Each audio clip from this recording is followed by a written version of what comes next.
Доцна синоќа по една маратонска расправа, Советот на град Скопје го донесе буџетот на град Скопје за 2023 година. Ова утро во утрински печат гостинка е Драгана Велковска, советничка од граѓанската иницијатива Зелен хуман град, и директно ќе ни каже како помина седницата. Конечно се донесе буџетот, малце имаше закаснување за доцнување. Да. Ви благодарам за поканата. Вчерашната расправа беше долга и напорна. Речиси 11-12 часа се течеше расправата и тоа беше само по амандманите, во суштина најголемиот дел, нели, тоа го од времето го одзеде. Имаше над 50 амандмани вкупно и се усвои буџетот, меѓутоа ние го поддржавме, бидејќи дел од нашите предлози кои сметаме дека беа клучни суштински да влезат влегоа во буџетот, меѓутоа не сметаме дека ова е начинот на кој треба да се планира буџетот на еден град, со оглед дека ние според закон имаме обврски, дека одредени приливи кои влегуваат во градот по основ на надомест за градежно земјиште и така натаму, тие после мора да се одвојат за улици, што значи асфалт и бетон во Скопје. И тука доаѓаме во еден ќорсокак фактички дека ние сакаме еден начин на планирање на градот, хумано и одржливо, а реалноста е друга. Но има излез од тоа. Предлозите кои ние ги поднесуваме се во суштина излез од тоа, бидејќи ние поднесуваме предлози кои се капитални инвестиции во сферата на животната средина, како што се на пример компостарите за третман на биоотпад. Тоа беше амандман на Зелен хуман град кој што го прифати Советот. Советот го прифати тој амандман на Зелен хуман град во износ од 10 милиони денари да се набават конечно градски компостари, бидејќи претходната година ние го имавме тој предлог исто така поднесено, беше прифатен. Предлогот за жал не беа доволни финансиите, тогаш таа година беа само минорни, 1,6 милиони денари, и на јавната набавка се покажа дека не се доволни и поради тоа таа пропадна. И сега оваа година очекуваме најмалку 2 компостари да набави градот. Ние ќе го следиме тој процес, бидејќи за нас е многу важно поради тоа што тоа инвестирање создава понатаму можност за заштеди на градот, создава можност за намалување на отпадот кој ние го имаме во Скопје, бидејќи со една биокомпостара околу 70% од вкупниот комунален отпад вие го тргате всушност и од контейнерите и од депониите кои се наоѓаат на секој чекор во овој град. Сега тука имаше еден момент кога откако беше советниците мнозинството го усвои овој амандман, тогаш на говорница излезе градоначалничката Арсовска и потенцираше дека сепак нели буџетот има строги намени кон кои што треба да се држи и дека нели тоа е главната намена на буџетот е уредување на градежно земјиште и дека ваквите проекти колку и да се добри, дека сепак тешко ќе се реализираат. Како што кажав претходно, нели, тоа е законската обврска на која се повикува градот, дека тие средства кои влегуваат во буџетот на градот мора да се искористат за таа намена, а ние црпиме од тие средства бидејќи навистина мислиме дека е несразмерно од еден основен буџет кој е од прилика 4,5 милиарди да се даваат над 700 милиони денари, 1 милиарда денари само на нови улици и булевари, односно асфалт и бетон во овој град. И од таа причина и затоа што минатата година е прикажан суфицит од минатата година кој е префрлен оваа година во износ од некаде 250 милиони денари или 270. Тоа јасно кажува дека во буџетот има простор од ставки кои не биле нели искористени и нашите предлози кумулативно да се земат беа некаде во износ од прилика 100 милиони нешто над 100 милиони денари, што имајќи го предвид од ланскиот буџет има. Да, имајќи го предвид тоа, можеме да кажеме дека за тие би можело да има потенцијално средства до крајот на годината, бидејќи нели се очекува еви до крајот на оваа година градот да прикаже некој суфицит. Градот наназад со години прикажува суфицит, вишок на финансии, за разлика од други општини кои имаат на пример проблем со долгови и така натаму. Стабилен е буџетот на градот Скопје, така што единствено што е потребно е со вакви паметни проекти да се намени да се одвојат финансии за да може градот од тоа и да заштедува и да си ги намалува нели нормално трошоците што ги има за депонирање на тој отпад на крајот на криштата, затоа што се плаќа депонирањето, да намали на тој начин загадување, бидејќи оној отпад што останува отворен расфрлан на депониите емитира стакленички гасови. Депониите се самозапалуваат спонтано и тоа е метан во атмосферата, кој е еден од најкритичните стакленички гасови за глобалното затоплување. Од таа причина ова што ние го предлагаме градот и може и дури да добија додадена вредност, ќе создава органско ѓубриво, бидејќи паркови зеленило на пример набавува органско ѓубриво од надвор од Македонија. А вака со Зошто да го прави тоа? компостарите ќе го Точно. преработува Предпријатијата предлагаме да се врзат во еден логичен круг на соработка, едни со други, да си ги надополнуваат впрочем пракса активностите, во ето цел така, свет. да си ги надополнуваат активностите, да го смалуваме отпадот, да не придонесуваме за загадување на воздух, вода, почва од отпад и да можеме конечно да имаме прогресивност во овој град, едни убави предлози за на сите да ни биде поубав живот. Не ви пројде амандманот за фотоволтаици на клучните објекти во град Скопје? Јас на вистина не можам да разберам од која причина советниците не го прифатија тој предлог, особено бидејќи градот се изјасни дека нели се чека веќе изготвен проект за 7 средни училишта, веќе на тоа се работи и на тие ќе има поставување на фотоволтаици заедно со Министерството за финансии со Светска банка и тоа е се во ред. Меѓутоа градот има дополнително за време на паузата ни беше образложено дека плюс 6 институции од градот ќе исто така се во фаза на изработка на проектна документација, меѓутоа со се тие повторно се 13 од 42. Во време на енергетска криза да не се инвестира во таков извор на заштеда, во изворна заштеда, тоа е во суштина изворна заштеда. Градот еве до извештајот за извршување на буџет заклучно со септември годинава прикажа трошоци од 244 милиони денари за електрична енергија. 244 милиони денари во тој распон од 9 месеца биле искористени за тоа. А ние предлагаме амандман со 7 милиони денари за изработка на проектна документација која потоа нели ќе следува поставување на фотоволтаиците. Од прилика според цените што ние ги гледаме излегува дека некаде мислам околу 25.000 евра би било поставување на 40 киловатни централи, колку што за сега за жал дозволува правилникот за обновливи извори и на тоа работиме да се елиминира тој плафон затоа што во време на енергетска криза, на финансиска криза, кога вие имате толков голем сончев потенцијал, да не го користите и да ги ограничувате домашните производители, да им ограничувате фактички енергетската независност. Државата е неопходно на луѓето да им обезбеди енергетска независност за ние да излеземе од енергетска сиромаштија. Јас многу често зборувам дека луѓето не го препознаваат, тоа воопшто не се зборува. Не го препознаваат концептот на енергетска сиромаштија. Тоа не значи сиромаштија сама по себе. Значи ако вие во вашиот стан една просторија само загревате во текот на денот. Ако вие се мислите дали да ја платите сметката за струја или да купите нешто со тие пари, вие веќе сте енергетски сиромашни. Значи во јавноста воопшто не се допира оваа тема затоа што на владата ја одговара луѓето да не знаат дека во суштина иако мислат дека водат некој нормален живот, дека се добро ситуирани, тие во суштина не се. Значи ако вие размислувате дали да не го греете или да го греете цел стан, вие сте енергетски сиромашен без оглед на вашите приходи. Така што ние бараме тоа да се прекине, бараме да им се обезбеди, бидејќи соларната енергија е единствен извор на енергија која има најмал негативен ефект врз животот, здравјето на човекот, животните, животната средина и така натаму. А од друга страна е единствениот извор на енергија кој може да ви обезбеди енергетска независност. Не морате од монопол да зависите, не морате да зависите дали ќе ви качи ева на исама цената сонцето. Ето така. Значи не мора да зависите, едноставно ќе си произведувате енергија, Македонија може да биде извозник на таква енергија. Може да биде извозник на енергија, електрична енергија добиена од обновливи, а ние според годишниот извештај на регулаторна комисија за 21 само 2,14% од вкупните 100% струја во Македонија ги произведуваме од фотоволтаични централи. Ние се уште до ден денес произведуваме валкана струја од рек Битола каде што луѓето умираат во огромни броеви. И тоа една влада која е државничка, едни дури локални самоуправи, не само влада, која има државничка свест, тоа најбрзо што може ќе го елиминира. Така.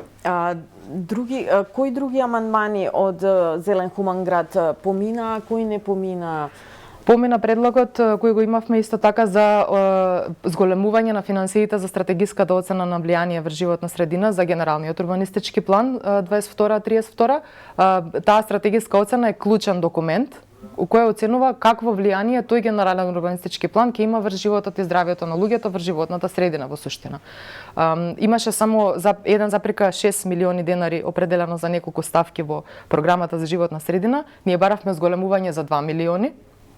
Фактички повеќе од дупло зголемување, бидејќи сметаме дека тој документ е неопходно да се изработи најпрофесионално што може, да не се препишува, како што е тенденцијата во Македонија од претходни документи да се препишува само и небулозни концепти да читате внатре. Значи, ако се изгради повеќе, ќе има зголемен наталитет, се фразите што се користат најчесто во таквите документи, и тоа е страшно. Ми имавме во 2021 година во декември препорака од Постојаниот комитет на Бернската конвенција кој јасно нагласи дека целиот систем на изработка на стратегиски оцени елаборати во Македонија мора од корен да се реформира. Дека тие документи мора да бидат вистински професионално изработени оцени на влијанието, а не усогласување, одобрување, фактички давање алиби на желбите на инвеститорите и едноставно тие документи се контрадикторни на целта за која се создадени да постојат. Вие имате јавна расправа каде што вас ве убедува експерт за животна средина дека ако вас ви изградат 200 згради во околината, вие ќе имате подобрен квалитет на живот зашто ќе се зголеми обемот на работа, ќе има општината повеќе пари и така натаму. Ме го гледаме случајот со центар. До кога веќе ќе престане празниот простор, ќе го снема за градење, од каде општината ќе се финансира понатаму. Значи општините едноставно мора да гледаат точно, мора да гледаат визионерски, мора да гледаат прогресивно. Веќе немаме избор, немаме луксус повеќе да се однесуваме како од пред 6 века. Друг предлог што беше прифатен беше зголемување на субвенциите за јавното предпријатие Лајка, бидејќи тоа предпријатие заклучно со вчера имаше активен долг од 9 милиони денари и ние со ова зголемување со ова зголемување фактички Лајка добива субвенција од 15 милиони денари за да може да го покрие долгот и за да може да почне да си ја обавува дејноста која во суштина поради која постои, а тоа е да ја спроведува програмата Залови, стерилизирај, вакцинирај, врати. И првпат во историјата на овој град ние да успееме да оперираме меѓу 2500 и 3000 единки, бидејќи никогаш тоа не било претходно направено. Тоа е оперирање на 75% од вкупната популација на бездомни животни на улиците, за да ја доведеме онаа стапка на репродуктивност на нула. Ако сакаме да го прекинеме размножувањето. И на тој начин ние всушност можеби некому му личи дека тие се големи пари, меѓутоа ќе кажам дека Лајка на годишно ниво генерира огромни долгови по оние одштети од каснувања што ги бараат луѓе. Тоа е разработена шема каде што злоупотребуваат. Тоа се врзани кругови со повеќе. Лајка одговара солидарно заедно со градот Скопје. И веќе имате извршители по таа основа, имате судски трошоци, процеси кои се водат. Значи енормна сума се одвојува од градот и градот одвојува. Значи повторно ние со овој начин сакаме да заштедиме буџетски пари, да престанат да течат камати, да престанат да течат нели за извршители доместоци и така натаму и предпријатието да си ја работи дејноста за која постои, со тоа што ќе со оперирањето на животните за 95% се намалува агресијата. Не се формираат глутници, значи тие се сите параметри со кои сакаме да обезбедиме да покажеме на јавноста дека ќе ја заштитиме. Значи ситуацијата под контрола. Во корист на граѓаните го правиме тоа исто колку што го правиме и во корист на животните. Така, во однос имавте и еден амандман за културните настани, за повеќе проекти од културата, тоа што очигледно се приметува последнава година апсолутно недостасува во главниот град. Така. Еве да ја споменам и новогодишната забава или новогодишното украсување што е многу оскудно. Дали тоа помина? Тоа нашиот амандман не беше прифатен бидејќи претходно беше договорен околу 9 милиони и 700 илјади, ако не се лажам, на крај ја договорија сумата за амандман исто така за култура, каде што ова апликација која тече Скопје Европска престола на културата 2028 ќе може да се финансира од тие средства. И културните институции, јавните установи во суштина во градот Скопје навистина имаат тешка година пред себе. Средствата кои се одвоени не се доволни за сите тие да можат да си ја вршат дејноста како што нели треба.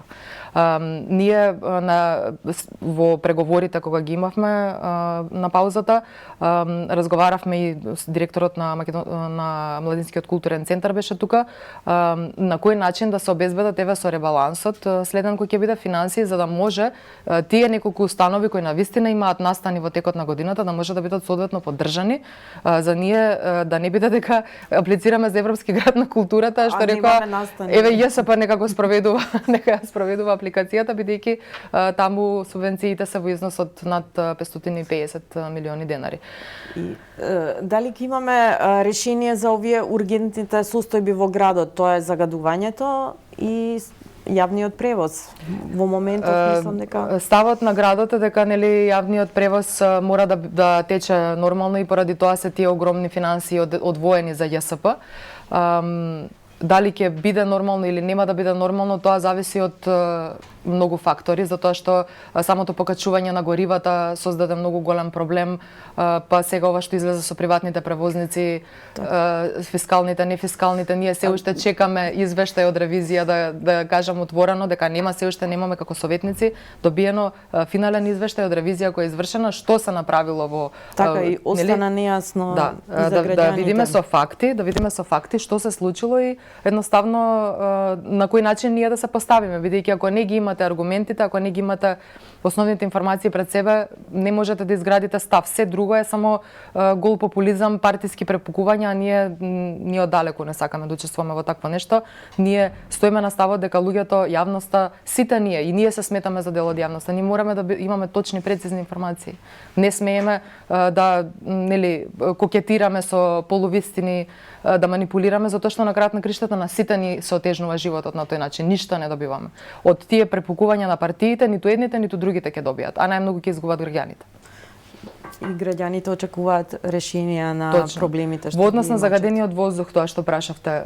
Нашиот предлог кој беше од минатата година за мерачи на загаденост на воздухот, тој е ставен веќе во програмата за животна средина и оваа година очекуваме да се реализира и со таа јавна набавка минатата година имаше проблем бидејќи колку што јас имам информација од секторот за јавни набавки не била гаранција поднесена при понудата и поради тоа пропаднала набавката. Оваа година не го очекуваат тој проблем дека ќе биде и ние сметаме дека веќе ќе има оваа година набавка на такви мерачи, со тоа што ние со тие мерачи бараме во суштина да се постават околу индустријски капацитети. Така, и точно да се знае кој така, за да видиме дали момент. загадувањето ни патува од Косово или од некоја ќумбенца таму, или загадувањето доаѓа од капацитети кои не си ги почитуваат интегрираните дозволи кои ги имаат, кои загадуваат во текот на ноќта, кои загадуваат за време на викендите, кога се неработни денови, кога се празници и така натаму. Нашиот предлог кој беше за зголемување на бројот на инспектори за животна средина, односно инспекторите да работат надвор од класичното работно време на администрацијата, тој предлог веќе градот го спроведе, бидејќи поставено советничко прашање од Горијан Јовановски, другиот советник во Зелен Хуман град, градот издал решение со кое се отвара и трета смена во инспекцијскиот надзор во град Скопје, така што тоа е одличен напредок. И друг предлог кој ние го имавме односно обезбедување финансии за сообраќајна студија да изработи градот за генералниот урбанистички план, бидејќи според научните анализи кои ги имаме, сообраќајот има само локално влијание, загадување, нема на пример 2,5 PM частиците се производ на сообраќајот и NOx азотни оксиди. Меѓутоа според тие информации дека загадувањето е каде што е улицата, да речеме, и некој мал појас околу, меѓутоа не е така, не е дури во тие студии пишува дури и да застане целиот сообраќај во овој град, значи целиот да застане. Ќе има минорно влијание врз намалување на загадувањето. Значи ние очигледно имаме извори кои се најверојатно индустријски, бидејќи во текот на летото се случувале пикови на загаденост, така што нашите предлози се, повторно кажувам, точни податоци.